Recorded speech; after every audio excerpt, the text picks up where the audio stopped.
Assalamualaikum warahmatullahi wabarakatuh. Perkenalkan, nama saya Muhammad Farid. Pada kesempatan kali ini saya akan presentasikan materi tentang queue atau antrian yang merupakan salah satu struktur data linear dalam mata kuliah struktur data dan algoritma. Pada presentasi ini saya akan menjelaskan pengertian queue, karakteristik, operasi utama, variasi queue, implementasi menggunakan Python, serta penerapannya dalam kehidupan nyata. Apa itu queue?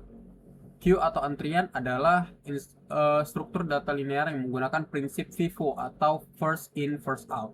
Artinya data yang pertama kali masuk ke dalam antrian akan menjadi data pertama yang akan keluar. Contohnya seperti pada antrian bank, antrian printer, dan antrian proses pada CPU. Ciri khas queue memiliki beberapa karakteristik utama. Pertama, ada penambahan di rear yang dilakukan di bagian di belakang atau di rear. Kemudian ada penghapusan data yang dilakukan di bagian depan atau front. Kemudian ada hanya elemen paling depan yang dapat diproses terlebih dahulu. Lalu data tersusun secara linear dan berurutan. Nah, berikut adalah visual process queue.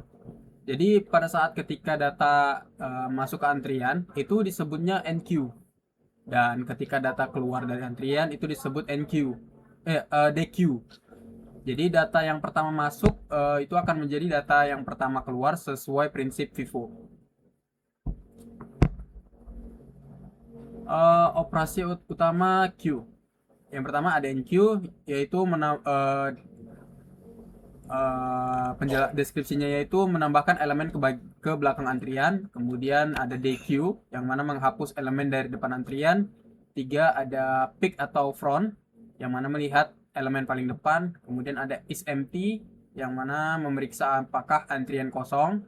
Kemudian ada is full, memeriksa apakah antrian penuh. Adapun variasi struktur queue. Yang pertama linear queue seperti nomor 1.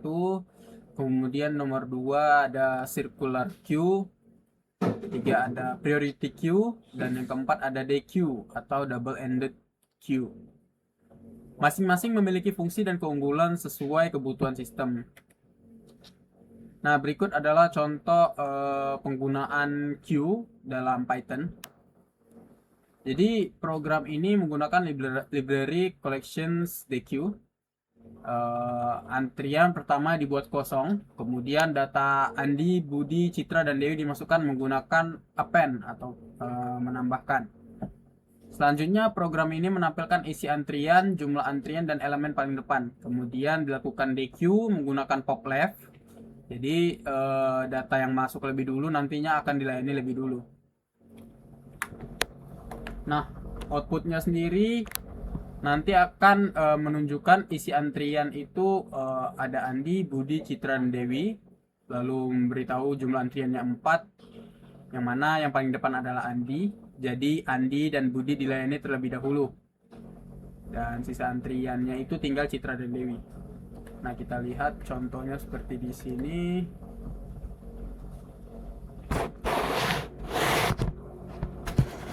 Nah, di sini terlihat bahwa saat kita jalankan jumlah antriannya itu jelas 4, yang mana ada Andi, Budi, Citra, dan Dewi. Yang paling depan Andi. Dan ketika kita men-DQ mahasiswa satu persatu, nah ini yang pertama ini yang dilayani itu data yang pertama yaitu Andi, lalu yang kedua akan melayani data yang kedua Budi. Nah yang ini kedua ini. Jadi nanti sisa antriannya itu adalah tinggal Citra dan Dewi. Lalu di sini saya membuat kode tambahan yang mana kode tambahan ini nantinya akan menampilkan antrian yang masih ada yaitu Citra dan Dewi. Lalu jika masih ada, nanti dianya akan melanjutkan pelayanannya. Jadi dia akan melayani Citra dan Dewi. Jadi ketika nanti semua mahasiswa sudah dilayani, maka akan menampilkan hasil true untuk antrian kosong. Oke, kita lanjutkan.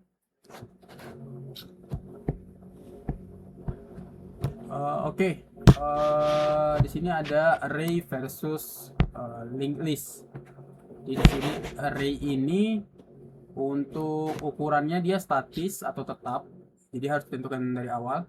Tapi untuk implementasi linked listnya itu dia dinamis, dapat berubah sesuai kebutuhan. Kemudian ada memori. Bagi implementasi array itu dia berurutan potensi pemborosan ruang, dan untuk linked list dia mengalokasikan per node biar supaya lebih fleksibel. Dan untuk di implementasi array ini aksesnya itu dia cepat menggunakan index. Tapi untuk di linked list dia lebih lambat karena traversal. Kemudian pada array overflow-nya itu rentan terjadi jika kapasitas penuh. Tapi kalau linked list hampir tidak mungkin selama RAM-nya itu masih ada.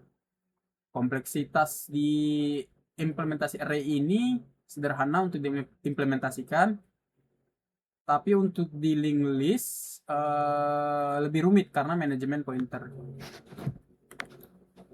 Nah, adapun queue di dalam nyata ini biasanya digunakan dalam penjadwalan CPU, kemudian ada print spooler, kemudian ada buffer keyboard, kemudian ada BFS graph, ada streaming video, dan juga ada simulasi antrian pelayanan.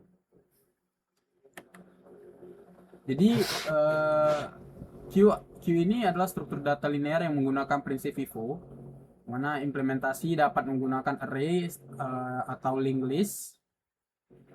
Kemudian queue memiliki berbagai variasi seperti circular queue, priority queue, dan dequeue. Struktur data ini sangat penting dalam berbagai sistem komputer dan kehidupan sehari-hari. Jadi